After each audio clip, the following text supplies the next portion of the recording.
guys. So, got some thinking. My brother-in-law's brother passed away, so I guess it's still considered like my brother. I don't know what the hell I consider it, but I've known him since I was like a fetus. Like I've known him my whole entire life. His name was Brad. He passed away. And Brad and Mike's my brother-in-law, were not on good terms when he passed away. They are business partners. They own Subways, and to be perfectly honest, Brad was not holding up his weight. That's just it. He just wasn't the best business partner. You can dislike somebody as a business partner and still be sad that your brother passes away. Still like him as your brother. But yeah, he passed away, and it's really sad because the last post that Mike wrote about him was sorry, I'm fidgeting. The last post that Mike wrote about him was not putting him in a good light, but it was not talking shit. It was actually just being honest.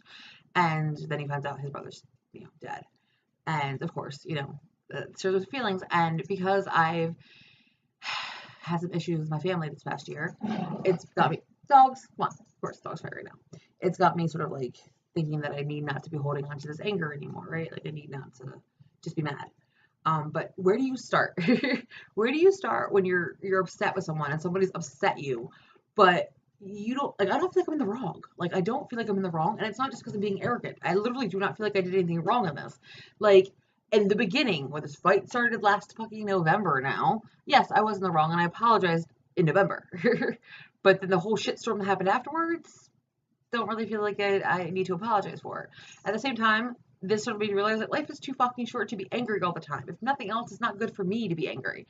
But I don't know where to start. I don't know how to, like, what to do. I have blocked him off of everything. Like, my little brother pretty much is not going to hold me besides Twitter, but my little brother doesn't know I have a Twitter unless he decides to, like, look up my fucking, email address, which I'm sure he doesn't even have. But I sort of feel like I should apologize, not apologize, but talk to him because I don't want, God forbid, something to happen and us not have a relationship. But about 3 weeks ago, I saw him at his job. He works at ShopRite, but he works at ShopRite like it's like an hour and a half away from where I live because he doesn't live in the same city as me.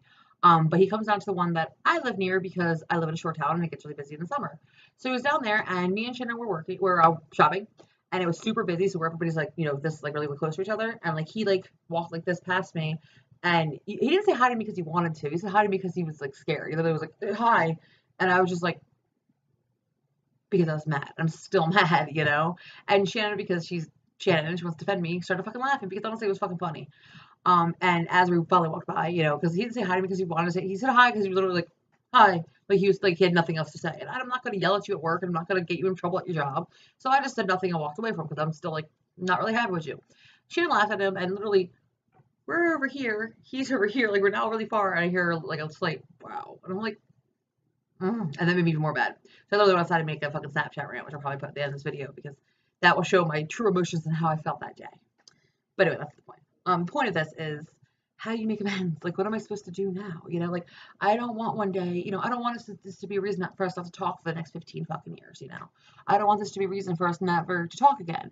And, like, after that happened, literally, because I blocked him off everything, he can't get a hold of me whatsoever, my stepsister started texting me, which is what happened in November. And I was like, I'm gonna block you too. I'm blocking fucking everybody. Anybody calls me drama, I even said that day. I fucking block them all. I don't need any of them. But you know what? It's my family. I don't really want to block my whole family. So I want to talk to him. I don't know how.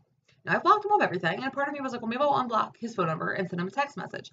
The reason I don't want to call is I'm a very emotional person. I'm not, have you seen my videos? I'm manic as fuck all the time. I'm always real hyped up.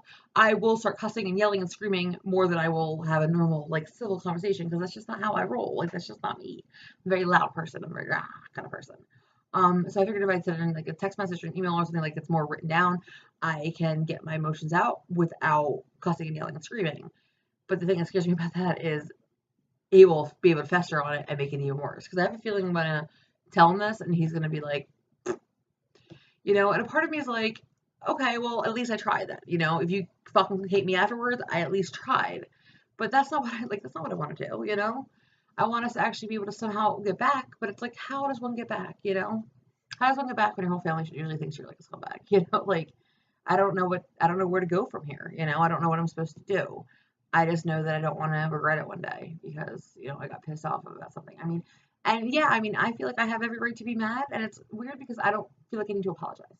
I do feel like I need to apologize for not, well, no, I actually don't do that. Because when we were at ShopRite and he said hi to me, it wasn't because he wanted to generally say hi. He was just like, hi. Like, he was like, I have to say this because I'm scared. I'm almost like, bitch.